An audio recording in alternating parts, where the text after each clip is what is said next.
Hi, I'm not sure if I'm in the best of states to make a video, but I thought I'd go ahead anyway and try.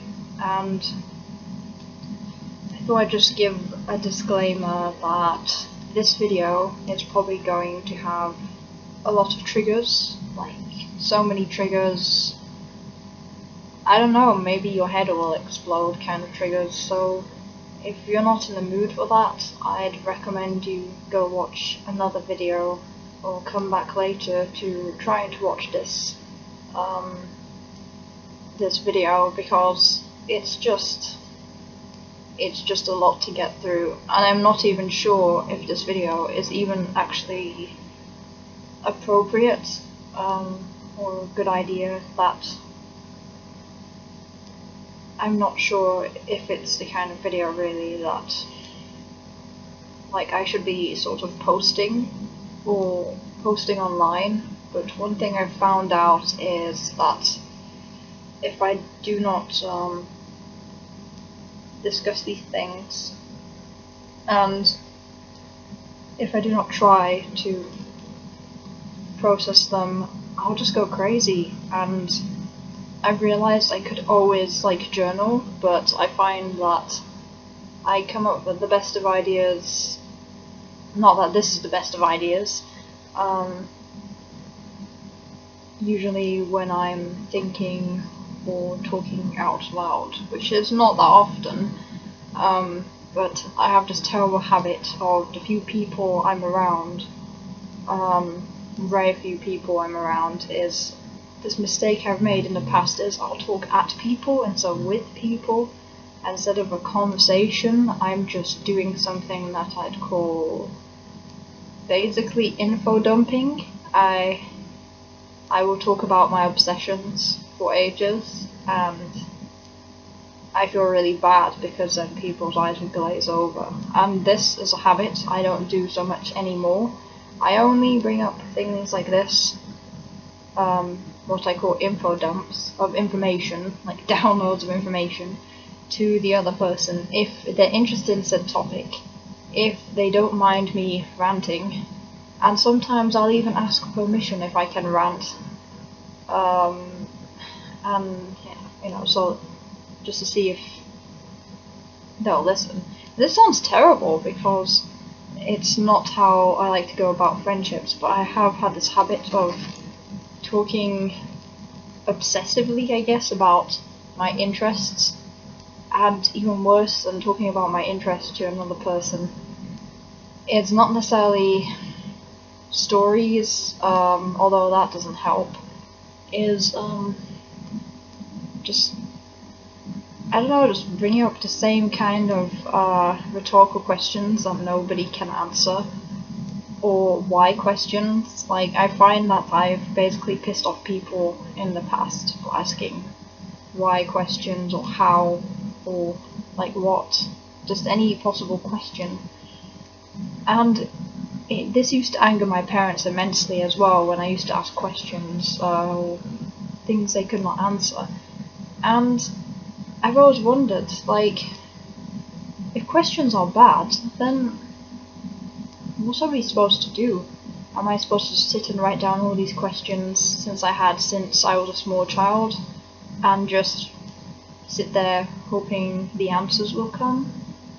Unfortunately, I've spent years waiting for answers to come, and they never come. Instead, I feel like I'm stuck in this vicious cycle of information just flying around in my head, and I found the only way to get persistent thoughts under control was through basically meditation, which I started around age 10, I think. But I didn't really do it as much until maybe when I was 13, 14. I think I became quite isolated in my teen years, so I acted like a little adult when I was a teenager. But paradoxically, when I had a chance to interact with other kids, I would regress and act even more of a big kid than other kids, which is kind of embarrassing. But I was basically more comfortable around adults rather than kids when I was a kid, because I just felt like I had nothing in common with other kids, and when I did have stuff in common with other kids, they didn't want to hang out with me, so I took this as, well, if nobody's interested in hanging out with me, if nobody wants to be my friend, then I'll just go do my own thing, which is fine, but then it sort of puts you out of place when you're a teenager or an adult, where you find yourself in a situation where you don't stop asking stupid questions, really. And I've been told I ask a heck of a lot of stupid questions. And that some questions are stupid. Well, yes, maybe some questions are stupid, but I kind of hope somebody would humor me, because people say you know, ideally you should treat other people the way you wish to be treated. But I still have never met my match, which is strange, because people seem to take it as offense the way I treat them, but I'm still waiting for that person to come and ask me questions. Except people don't really ask me that many questions. People don't really want my advice. I mean, sometimes they do, which is nice, but I have not met my match, because, and if I have done, I don't know, maybe I cannot see the trees or the forest, if I got that expression right, because, I don't know, it's just a hard thing. And this video is, basically, this is a video I was meant to make, basically summarizing stuff I don't really want to talk about, but I feel I have to, and I'm not sure how you, the audience, will take it. It's probably not going to be positive or uplifting, and again, I advise you just click away right now. The other alternative is, again, I'm doing it right now, my brain just kind of blanked. One thing I find really annoying, every time I try and make a point, my brain suddenly goes blank, and then I have no idea what on earth I was talking about, which is kind of embarrassing. And this is why I dread the day if I were to ever do a public speech, because I've never been able to do speeches or talk in public, because every time I've done this, it's not the fear of just screwing up, it's the fear of my brain going blank. And people say, oh, it's fine, you'll work out fine under pressure. Yes, maybe I do, but the truth is I start acting literally retarded. Like, I will literally, my brain goes completely blank, and I'm going, trying to remember what I was saying mid-sentence. And I don't know if it's some kind of, like, dissociation or absence seizure, because I used to have the 1,000-mile stare. I used to stare off into space, and I realized that I can now become aware of it thanks to things like meditation and mindfulness, because without that I think I would have been maybe a hopeless case, who knows. So I haven't even bothered to put makeup on. That is why my skin's on the best of states. I don't know why I care so much, but the fact is, like most YouTubers, or I swear, I don't know, but almost all women, like, they all have this like pristine skin and makeup maybe covering it. And I'm not one of those people that was blessed with like good skin. I used to have really good skin when I was a teenager, but then in my adult years I think I hit puberty, because my skin turned bad and I had mood swings, which is strange because this only started happening in my mid-20s, not my teen years. And I think it has something to do with the fact that I hit puberty maybe like who knows, maybe the emotional component 10 years too late. And also, since I'm like approaching the end of my 20s now, which I cannot believe because I still get ID'd everywhere I go, and it's annoying because people don't treat me, I feel, like an adult because they think I sound like a 12-year-old and I look like this kid, and it's really annoying because then if I try and wear like more adult clothing, then I'm told I look too sexy, which is annoying. And I get really awkward stares from weird creepy people, so when I try and look more mature intentionally, it tends to have a sort of bad effect, especially in a job. And sometimes the result is glares, I've noticed. So these days, maybe not so much now. Maybe I just purposely avoid certain social situations to avoid basically humiliation, or like perceived judgment. Because at the end of the day, I cannot be the judge of other people treating me a certain way. However, I have been in situations where co-workers, boyfriends and friends have noticed people acting very weird towards me. So I know for a fact it's not all in my head, I know for a fact I'm not hallucinating, and I know for a fact it's not just all in my head. Like, even if it is, like, and all I can do is change myself, I know that it's not just something as a figment of my imagination. So I avoid certain social situations, I guess, to minimize the damage, I guess. What else was I going to talk about? Because I keep forgetting the point. I'm not sure what the point of this video even is.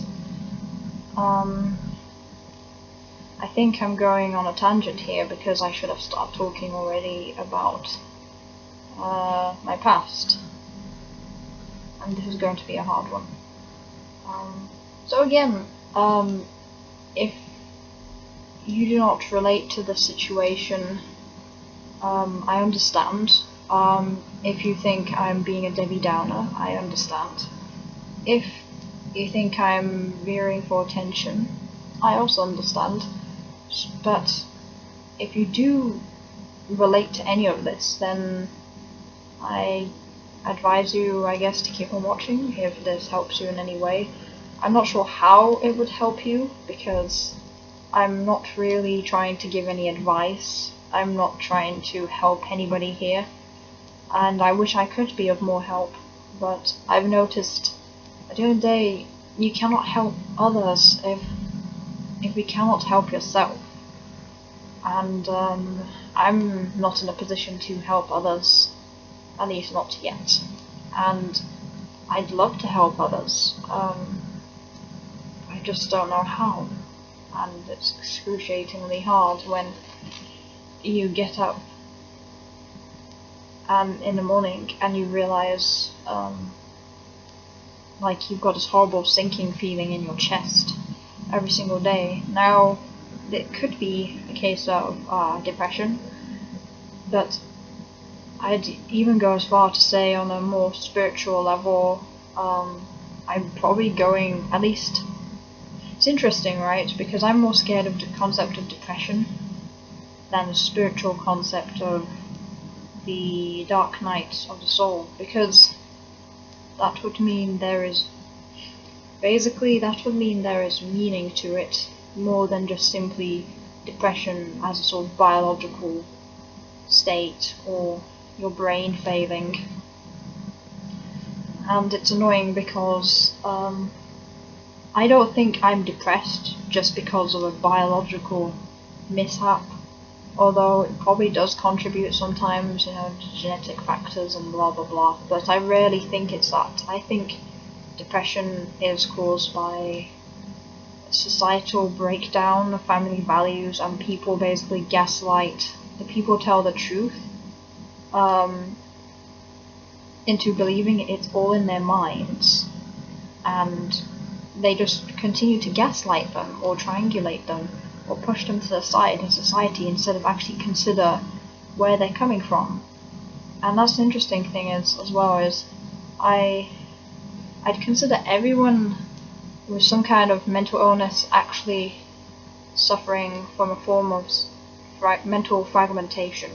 I don't think insane people are basically, I don't think they're insane.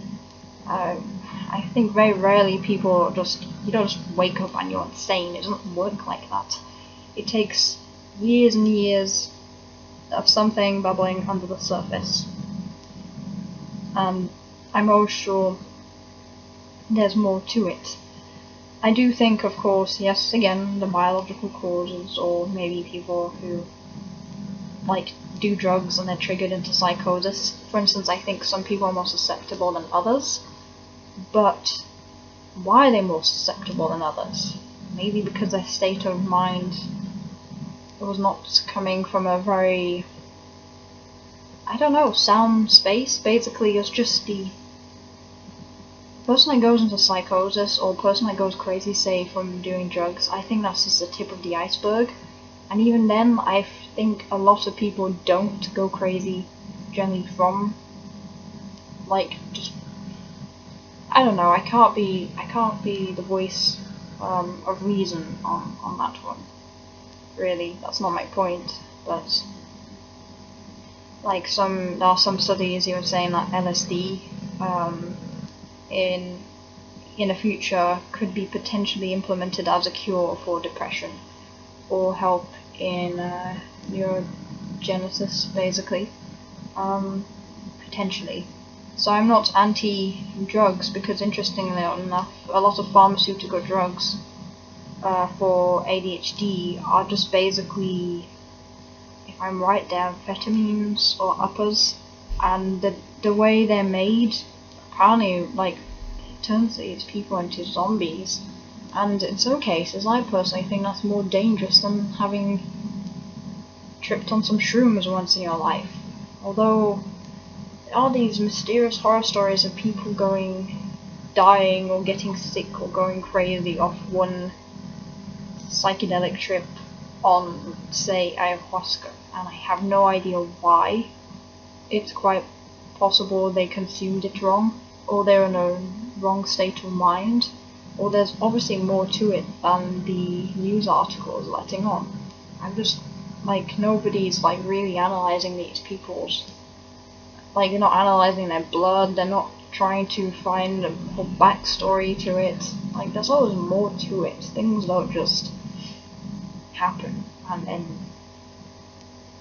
that's it. A lot of the time, the happenings or things that happen to people that are a bit ridiculous, I do find that,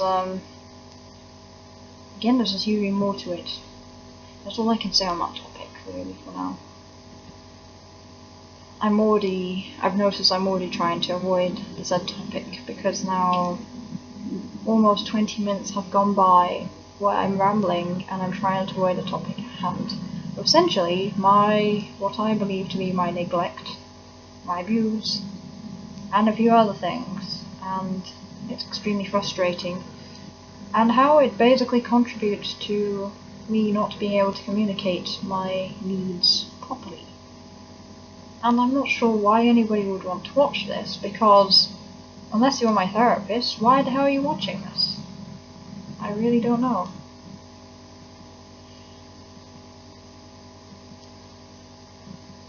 I find that when I try and talk about difficult topics, I'd rather look at the floor than really look a person in the eye, because it helps me concentrate, but I think it's also a coping mechanism,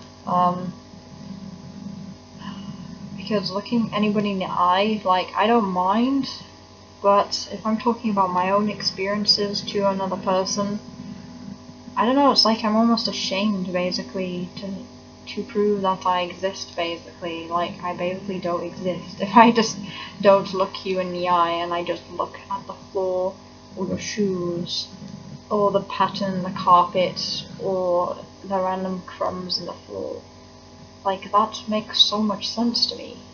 And I've always wondered, like, I don't think I have autism or Asperger's. Like, if I do, it's not as straightforward as it seems. I think it's a form of it's triggered by a form of neglect, essentially, and a lack of eye contact in the early years of child rearing. And without that mother-child bonding, or eye contact, specifically eye contact, if you cannot connect with the mother, you basically have a sort of stunted ego development, which is a theory that I read that autism and Asperger's is basically a form of infantile narcissism.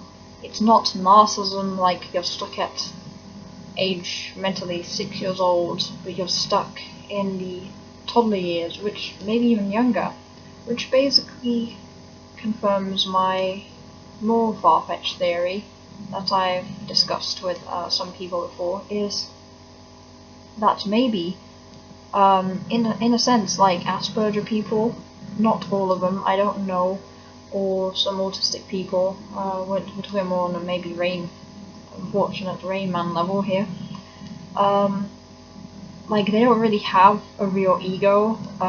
Like the smarter ones will develop like this false ego and to get by, and unfortunately I think some of them, the higher functioning ones, they develop narcissism and they just go off and do their own thing, causing havoc maybe unintentionally. I don't think they're even aware of how much damage they're causing, which annoys me because I think a narcissist, a standard person with narcissism, is far more dangerous than a person with autism or Asperger's that's displaying narcissistic tendencies. But it seems to all be comorbid, you see. And it's annoying because one thing that absolutely frustrates me is the definition that people with Asperger's or autism have less empathy than others. I think some do, but I think that's an individual trait. I don't think that's an overall brain processing trait. It's like the concept of, I don't know, like Vulcans in Star Trek. Like, at the end of the day, it's not that they have no empathy, they're just trained to sort of like not rely on their emotional processing faculties. Otherwise it's seen as weakness and could derail them from their technological advancements or their work or just getting the job done. And at the end of the day, if we're going to advance as a human civilization, there is an element of society where we have to, it's sad, but I think like the way, like, if there is such thing as extraterrestrials, you know, advanced races and all that, most likely they will have learned to either suppress their emotions, which is a bad way to do it, or they encompass the emotions but they have learned to sort of compartmentalize it and sort of keep it separate from their logical faculties.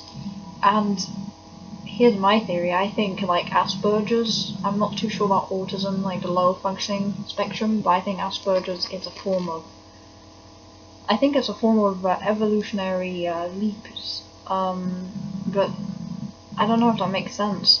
But it's also seen as potentially a downside, because from what I've read, there's some controversial theories that it's caused by refrigerator mothers, where basically the lack of eye contact and lack of mother-child bonding in the early years, because it starts with the mother at the end of the day, not the dad, because, well, like, because the mother is kind of like, at the end of the day, you are like a sort of extension of the mother when you're born. Like, you need that, how can I put it, you need that warm body, you need that nourishment and emotional stability from the mother, not the father initially. It's not that like fathers cannot do that, like that would be interesting if men could do. I did hear once some like crazy story though, that under dire circumstances, like, men can actually lactate and actually nourish their young. Yes, human men, not animals, but humans. I don't know where I got that one from, but it can happen. So and if there's some like maternal sort of bonding between the parent and the child, I think it could work without the mother, potentially. But like when I was growing up, my dad wasn't around, like, so it's weird because all my siblings grew up with their dads, whereas I didn't. So it's as if I grew up in a single parent household, even though it wasn't a single parent household. it's just because I was busy working and like touring and traveling the world and stuff. And I don't know, I sensed a form of resentfulness when my dad basically, after he had my brother when I was like 4 years old, and then my sister too, when I was 5 years old, they basically decided to have an actual family when they had my brother, but when it was just me, my parents didn't really decide to sort of, like, they were together, but they didn't really have any plans in mind to stay together, and there was a slight chance I was basically going to have gone back to my mother's like home country, and if that had been the case, I would have grown up with a completely different lifestyle. I wouldn't even be speaking English most likely, which would have been interesting. I think though, if I'd been raised in France, I still think I would have gone to England anyway, because English is sort of like the most spoken language. Like, I mean, gone to other countries, and I could easily imagine myself in a sort of foreign country, speaking a foreign language. If I had to, I think it's just I don't have the motivation to do so. And English, let's just face it, it's easier. It's more universal. Maybe, I'm trying to figure out. I can't think of any other language really that's universal. It would be interesting if French was universal, but it's not, so oh well.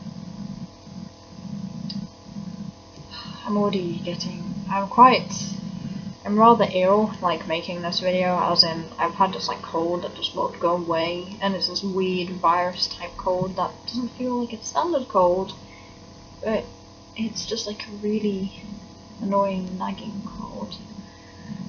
So yeah.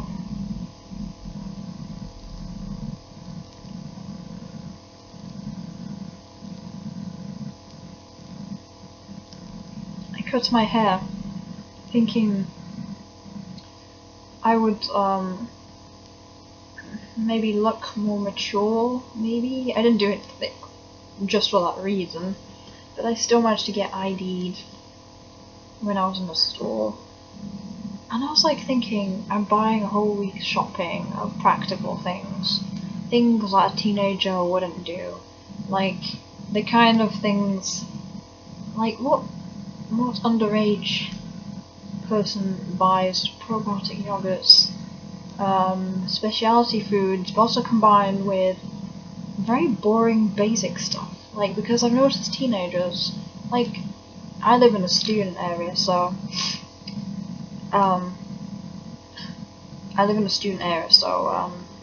basically I've noticed that a lot of 18 to 20 something year olds, all they buy is basically random things. Like, I've seen the receipts in the stores, like, just lying around, and it's those things like ready-made pizzas. Now, I'll admit I love pizza, but I can't have a pizza unless it's gluten-free. Oh, gross, I'm like so gassy.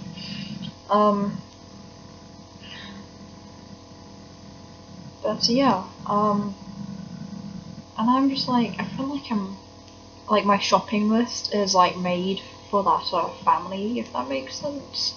Like, I don't know, like, I'll buy stuff in bulk, and a few specialty items I buy is just sort of the extra garnishes to make the dishes taste nice. And I don't cook fancy stuff all the time. I don't like spending money on stuff, and I still get ID'd. It's not like, I don't know, maybe I just look young. And it's really frustrating in jobs because I've noticed people treat me like I'm a child. Oh boy, this like gets on my nerves really. I think my body language or the way I act is not very confident, but maybe I'm just one of those people that comes off as extremely youthful, but at the same time, strange paradoxes inside, I feel like an old man. Like, I'm basically that old guy at the end of the pub talking about depressing shit, and politics, and war, and death, and nihilism, and all kinds of strange things. And even if I was a happy happy-go-lucky type kid or something, I still have always been open, I think, you know, to more dark topics, in general. Like, I'd talk to anybody, basically. And by anybody, I don't mean, like, yeah, some, like, random idiot or something. Like, I would, you know, I like to humor people, but, it's nice being able to, connect intellectually. I don't want to say I'm, like, some sapiosexual, although I probably am. Also, I cannot connect to people if I don't connect to them emotionally, first. So, this is why I don't understand why people, use dating apps, such as Tinder, and other ones. I don't understand that. It's like so dehumanizing. You just want to swipe left and right based off external appearances, and the information in the bio is just so fake. It's like a MySpace page or some like old social media type thing when millennials were trying to be edgy and Gen X were trying to be edgy and stuff like that. So it's like, I'm 5'5", or I like hot guys only that are 6 foot tall and that must have blue eyes, and my favorite band is My Chemical Romance. And like all these dating apps, like they seem to, I don't know, from what I've read about articles, they seem so, I don't want to say they're shallow, but they just look like things like go nowhere, basically. I'd rather like bump into somebody, like I don't care, I just don't care. I'd rather leave things up to chance, and if that means me being some like loner for the rest of my life, then so be it. I'd much prefer that. Thankfully I'm not in that position, so it's weird. It's kind of weird being in a relationship for a very, very long time, because it's like you end up living under a rock, and you get comfortable living under a rock, and you don't know any better. Here I am, still trying to avoid the topic at hand, and 30 minutes have gone by.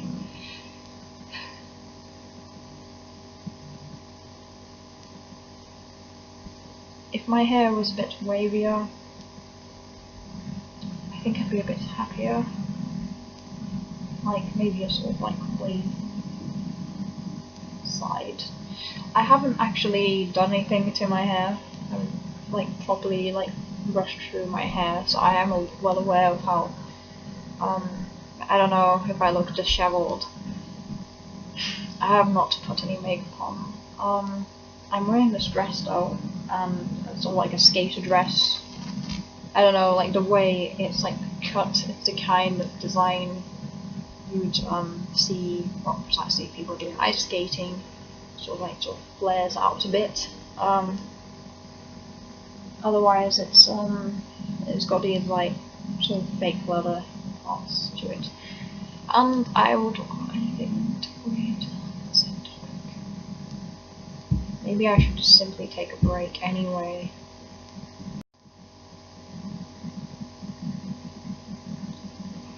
So I might as well just get to the boring bits. I don't know why I'm doing this. Maybe it's because I can't afford therapy, or I don't know. Like, well, anyway, here goes nothing. Oh yeah, I have to add the one extra disclaimer though. Is the extra disclaimer being that I've been kind of I don't know if it was guided or told off, because I can't tell the difference, by so-called well-meaning friends and a boyfriend, that every time I would try and say something genuine in a Facebook update or status, like about telling the truth or having gone through a rough stage, basically what I've noticed is similar to the way people make sort of confessions, and they show their real side on basically like YouTube. I've noticed women do this more so than men. kind of similar to a Draw My Life thing, but not that, where some well-known YouTuber or otherwise, they make a video showing themselves in a more vulnerable state, admitting certain truths, which I've noticed has become kind of viral in the last few years. However, it's really frustrating because I think I was basically doing yet again another thing before other people were doing it, but just in a different form, is on social media. And I noticed every time I try to post a short status, a friend of mine, and also of my boyfriend and my boyfriend, would say things like, you know, the problem is you tell the truth and you're too honest, and people don't really like that because it's just like it looks bad and people will want to avoid you. That's the kind of things they'd say. Things like it just reveals your weaknesses, and at the end of the day the world is not ready for genuine people, that kind of thing. And I just remember like feeling like in my sort of solar plexus something was very, very wrong.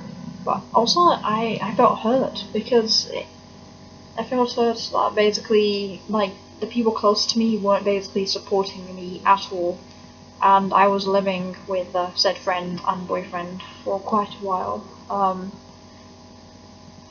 and it's extremely frustrating because on a bad day the so-called friend, like, he would have his good traits and then his bad traits. He'd say things like, he said, you know, your Facebook looks like it just shows you're a loser, like you've got your childhood photos, like I mean, come on, like your friends, it's just like a mess. And I don't know what made him do that, but it felt like it came out of the blue basically. And he was just like smoking cigarettes, and just maybe he was hungover or something, I don't know. He was being a brat basically. And yeah, he said stuff like that, and he said I was basically nothing and a loser, and I was kind of annoyed because it's just like he has, as well as my like boyfriend, they basically gave the whole well-meaning advice of basically yeah, don't put the truth out there and blah blah. But these people, they never, I don't know, they didn't support me when they could have, basically. They kind of did, but only when there'd be conflict, like obvious conflict, like somebody's telling me to go kill myself on my Facebook kind of thing. Which I've had. I've basically been that kind of person that went from, I guess you could say, being, I don't want to say popular, but like on social media, to then all of a sudden getting death threats in my inbox and being told how to kill myself and like why I should kill myself and things like that. And the worst part is like there was so much support, you know, amongst the, I guess you could say, bullies, because these were people in their late teens, early 20s, and I was horrified by the kind of things people would say if I just simply told the truth. And I've noticed telling the truth has got me into so much trouble.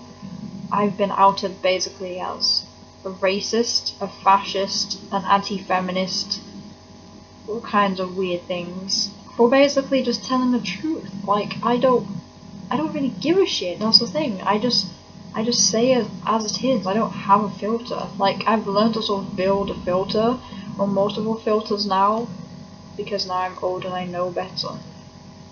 But it doesn't make me feel better. Like, I don't understand how I'm supposed to sort of build any self-esteem when other people have had support, I feel, and I haven't. And I sound like a whiny brat, but it's just like, you don't just become somebody out of nothing. Or do you? I don't know. So that's kind of, it wasn't meant to be a story, but I was just trying to say, or give it basically a disclaimer on the stuff I'm about to say, which is just so annoying because some people might think, oh, just spit it out already. As a French would say, they've got an expression, like it doesn't sound right in English, but the equivalent would be is like, oh, give birth already, which in French it's only one word, which is like accouche, which basically means like just like get over it, just like, you know, like for God's sake, just spit it out. Or in this case, it's like give birth. Okay, I guess giving birth is similar to going for a dump, I guess. Getting over with. I don't know. But anyway, because it's really, really, really hard.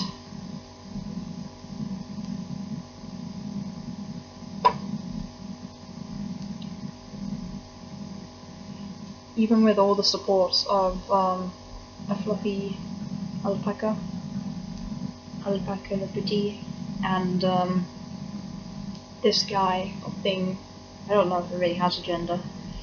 I got this on a ferry when I was going on holiday to France, well, to see my family, and I was 17. I just bought this because it looks like something somebody could have basically made, anybody could have made, and I named it Grim Tofu. Grim Tofu. It's like some little devil thing, but it's just like sort of love obsessed. It's desperate for love, basically. It's kind of like demonic, but at the same time it's pitifully demonic, it's pitifully dark. And I like how it's like green, which is sort of like, I guess it's kind of like green like nature or something. It's like some nature spirit, maybe, with love hearts. Yeah, I got this when I was like 17. It's so weird, right? Because like I didn't really stop buying stuffed animals. Oh god, the last time I bought a stuffed animal, I bought this guy, this little thing, a few years ago. It's just fluffy and soft. Anyway, see, I'm trying to work the topic at 40 minutes have now gone by. I don't know if I want to bring this up.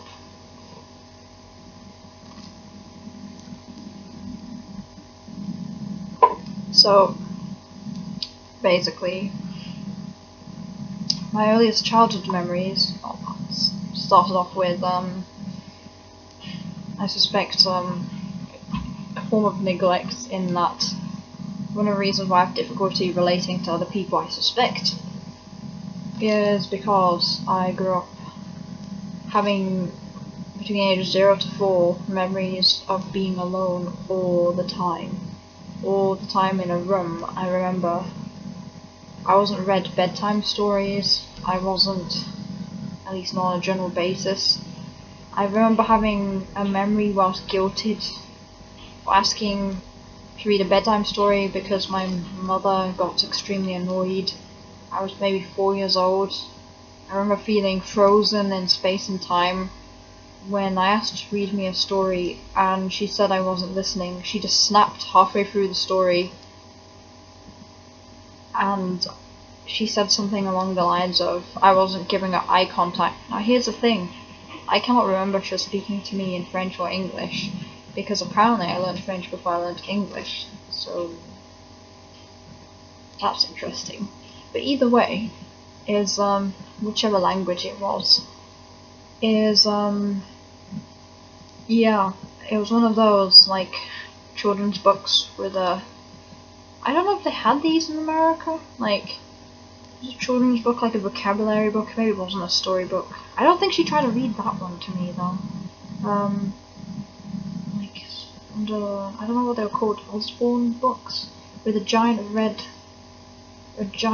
red weather balloon, and it showed like pictures of people doing things and streets and houses, and it was like just basically like an equivalent of a dictionary, I suppose. Like these big yellow books, like one was a maths one, and one was a words book, well, a vocabulary book. Like these awesome, massive yellow books. They seem quite big, maybe they're not that big now that I'm an adult. But I was also like, I had other books too. It's weird because like I had a lot of 80s books even though I was born in the 90s. So I don't know if I was just like raised in some really weird way or if that was perfectly normal. Who knows? But anyway, as you can see, I'm avoiding the topic at hand. Because it's too emotionally. Because I've noticed I always turn a corner. I always turn around. If like my brain is like sort of like a mega city, with loads of different streets. I notice every time there's something offensive, if I'm a person in a car, I sort of just drive away from it. I always take a different turn, kind of like I'm stuck in this maze, and I never get to confronting the said upsetting thing, which is why I seem to be, I guess, to a lot of people, emotionally dead, even though my talk is monotone.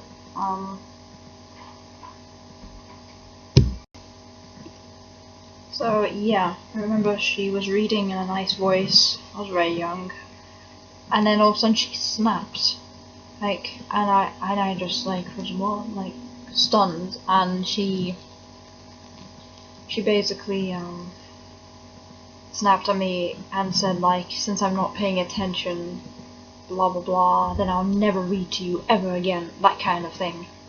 And I was floored, because I was like 4 years old. I think I must have been 4 years old, because I remember not being able to read. I still remember my early days of not being able to read, not being able to, I think I wanted her to teach me to read, and I instead had to sort of like guess myself, and I find it rather ironic because both my parents have basically been teachers, and my mother was a language teacher, which I find kind of absolutely disgusting, basically, that their own child basically was seen as retarded, dyslexic, and couldn't read properly, and needed help with reading well into the later years. And I realised all my dyslexia problems, all my reading disabilities, miraculously vanished when one teacher decided to give me extracurricular English lessons outside of English. And I still make mistakes, but I think it's more verbal type thing now, or a lack of attention span. I don't think I have an actual case of dyslexia. Like, if I'm really tired, then I'll just like start missing words, literally, and I'll have to reread everything. But even I'm aware of the mistakes I make when I go back reading my stuff, and I'm like, oh god, it's terrible. But basically I remember maybe when I was in year 6, I don't know actually, which school was this? Something like that, the last year of primary school. Somebody sat me down and went through all the English stuff with me, word through word, just bit by bit. And then it's weird because towards the end of the year I think my English was better than other kids. So I find it extremely frustrating that all my problems basically stem from neglect, essentially. Same with my capacity for maths. I was extremely good at physics, but I was apparently terrible at maths, which makes no sense, because how could I be good in physics and terrible in maths? I think it was just simply the attention the teachers gave, maybe, potentially. I've noticed like I'm really good in a lot of subjects that don't require language to understand it. Like, instead are more intuitive things like technology, computers, inventing shit and stuff like that. Building things, like basically anything that is non-verbal, I guess, I was quite good at. For a long time by default anyway. But my point being is, yeah, my early memories, I just remember staring out the window, staring out the concrete, staring at the floor. My mother said that when I was like 3 or 2 years old, she said for no reason at all, I was so delinquent, I apparently started peeling the wallpaper off the walls. And now as an adult, I look back after having studied a bit of psychology, only to realise that basically I think it's just a form of neglect. Essentially, if you leave a child in a room all day long, a baby, a toddler, in their room, they're going to do anything to get attention, aren't they? And apparently I was named the retarded child, or the stupid child, an emotionally deficient child, from as long as I can remember, because apparently, basically, like, newborn me, or like, I don't know, I was 2 years old, I managed to climb out of a cot that was about at least 1 meter high. I was a baby, right? And I climbed out of a cot and threw myself head first. I was crying, screaming, or something like that. And my mother said, like, I must have been retarded because I climbed out of a cot for no reason and banged my head on the floor. And I noticed she'd tell me those stories to other adults, which, now looking back, I noticed the adults looked quite uncomfortable. And I actually think that basically, a lot of my problems actually stemmed from, like, again, neglect. If I was a toddler, I think I was asking for attention. Like, I didn't want to fall head first, but maybe I was in a lot of pain, and I was so desperate that I used all my strength to climb out of a cot. I was 1 meter high, and the question is, where was she when I needed her, basically? Nowhere to be found. I apparently displayed autistic behavior where I lined all my toys in lines. I would count things profusely. I didn't give eye contact. I was only interested in toy cars, and I sort of like stared into space. Like, I never showed any interest. And all the things she boasted about, she would boast about these. She'd tell these stories of how disgusting I am, and on like first dates with boyfriends, and to usually people of the opposite gender, like young adult men, every single time. And I would be mortified. She said I'd have meltdowns, things like that.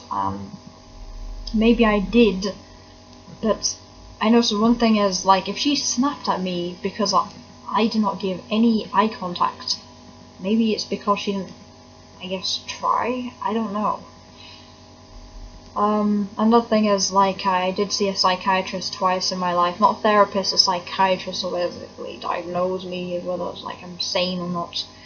When I was 6 years old, and then when I was 14 years old, and when I was 6 years old, I had to see a psychiatrist because I managed to get a teacher fired, basically, who, like, grabbed me by my neck or something, or my desk, and because I refused to do something, I can't remember, like, I did something in saying, like, I just said no or something. I don't know why. I was actually a really quiet kid, but I remember just one day saying no because, like, nothing made sense in my head. Like, I just said no as a knee-jerk response, even though I was a really quiet kid, because she was, like, she'd scream at me.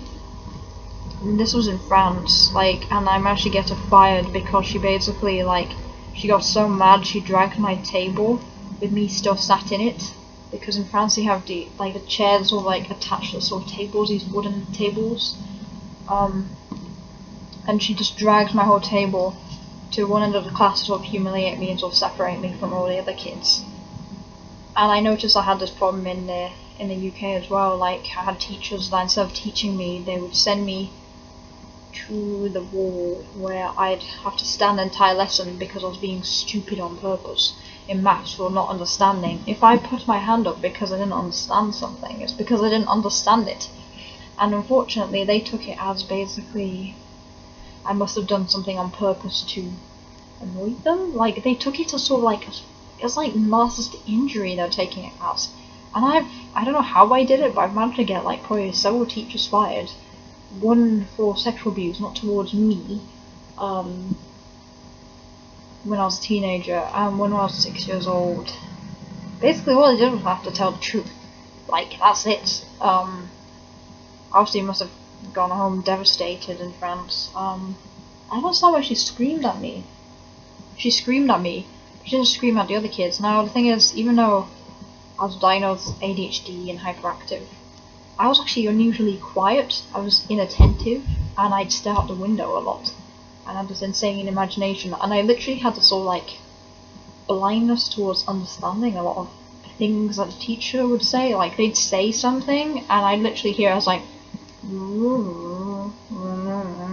literally, like, I did not understand what they're saying. And I've joked about this with, like, a couple of people, like, in my life. I said, like, at the end of the day, I still have memories of basically being dumb, quote unquote, of not understanding anything these teachers said. Like, it would just sound like I was underwater, and on antihistamines, and everything was in slow motion. I was like, they were talking to me, and I was like, and I would just be like, what? Like, even, it doesn't matter how much attention span I had no clue what they were saying. And if they started screaming and snapping at me because I was just like this, like just completely inattentive, they would just lose their shit. And I might have to get a teacher fired, because she, I don't know, I guess nobody had ever said no to her in her entire life or something. I was 6 years old, and I managed to make a teacher go so red in the face. Like, she had this bowl haircut, like this black, dyed jet black, and a fringe, and she had black beady eyes, like they're almost like slits, and the cheeks were huge, and like she looked like her face was so red with rage. Like, her eyes were black too, which was like she was soulless basically, and that's all I remember of her. Her cheeks were fat with broken blood vessels, probably from drinking wine, too much wine. Because I've read, I learnt somewhere that if you want to avoid that horrible bloated cheek thing, don't drink tons of wine, because it breaks the blood vessels in your cheeks. Like, wine seems to do that. Maybe it helps your blood circulation in small doses, but too much wine. Yeah, I know, because my parents were basically a bunch of wine drinkers for a while. Like with their fancy bourgeois wine collection, like delivered at the door from France bullshit. And then they stopped it after a while. So yeah, at one point both my parents were basically like fat. I wondered if it was wine. I don't know, but I'm struggling to get on to the next point, and the next point being is where I was compared to my brother. My brother was born when I was 4 years old. When I was 14 years old, even when I was 6 years old as well, this also so happened to happen in France, I was basically seen as emotionally stunted by 4 years. So basically my emotional development, apparently a doctor or psychiatrist said this, that I was 4 years behind emotionally, which makes perfect sense because the year my brother was born, I was 4 years old. And as an adult, looking back on that, I actually think that I wasn't treated like a child. Like, I always had this sense of feeling I was treated like an adopted child. I was treated like a bastard child. And to make matters worse, my parents made jokes about it. They would be like, oh, well, like, she's technically a bastard child. Like, what's that supposed to mean? Yeah, I was born outside of marriage? Like, who gives a shit? Like, but apparently that was enough to span a load of jokes. And the worst part is my parents would tell these stories, usually my mother, and my siblings, especially my brother, would join in, which is ridiculous. And I've always felt like I had to sort of like prove my existence by essentially, I wouldn't say competing with my brother, because I didn't want to compete with him. But it's just like, I was only allowed whatever my brother was allowed. And if I wasn't allowed something, that, like, I don't know, it's hard to explain, it's really hard to explain. But basically, like, I always wondered, like, why is I went through a phase where I was basically a tomboy, and why is I went through a phase where I only like boy things. Like, I think I went through a phase being like a bit gender confused because I noticed that I think a part of my brain thought that if I acted like a boy and if I had the same interests as my brother, then I'd get attention. But it's not just that, because even when I did those things, it still wasn't good enough, because my parents made it clear that boys, like, they preferred boys to girls. Yet they went on to have several more girls, which made it worse, I think. And I think this took an emotional toll on me. Like, it just kind of like destroyed me, essentially. And it's a shame because I'm not even on good terms with my brother anymore. Because I don't know what my mother said, but the way he looked at me, he's like acted disgusted and horrified, and he starts acting like my mother every time I meet up with him, or at least used to in the past. That I can't even talk to him. And I've noticed all my siblings, the ones, it's sort of I think my mother's like said stuff to them, where basically, like maybe even lied or just insinuated that. Because she used to do this thing when I was a child. Every time like my parents had arguments, they used to have screaming matches, even if not always. She'd always say things like this and say like, it'd be things like, you know, who do you want to choose, me or your father? Like if you want something, you're going to have to choose. And I noticed since I was a very small child, I was always forced to choose between whose side I was on. And my mother would always like change the, I guess you could say, the goalposts. So it's just like, whose side are you on? Are you on this sibling's side or that sibling's side? Are you on this parent's side or the other parent's side? And I noticed like when I was a kid, my mum essentially played the good cop and bad cop against me. And as a result, it's just like, I don't know, I cannot trust anyone basically. Like,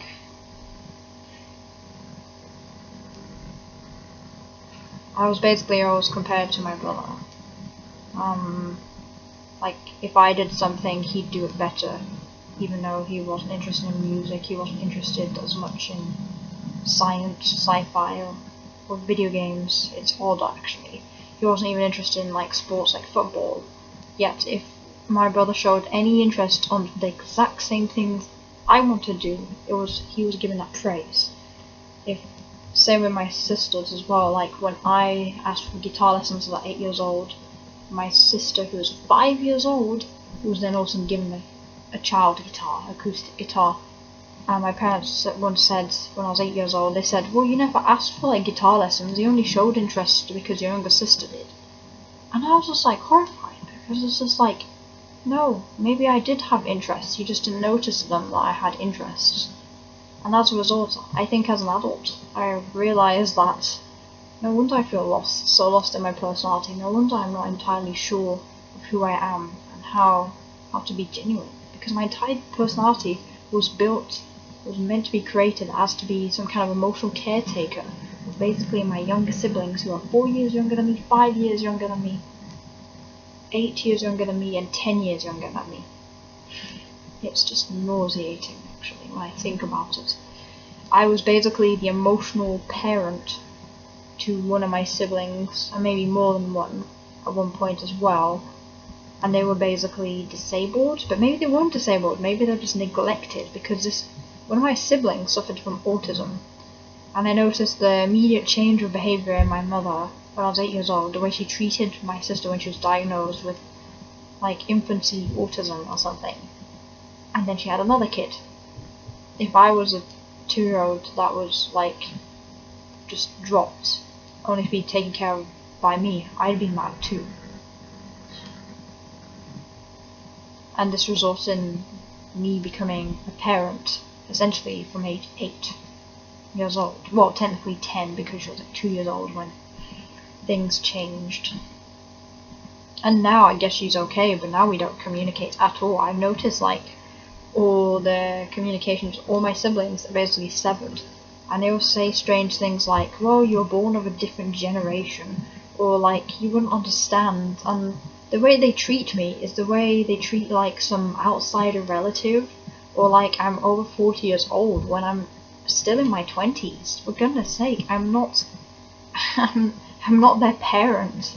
So I don't understand why, like, I don't think this is meant to be the role of the elder sibling.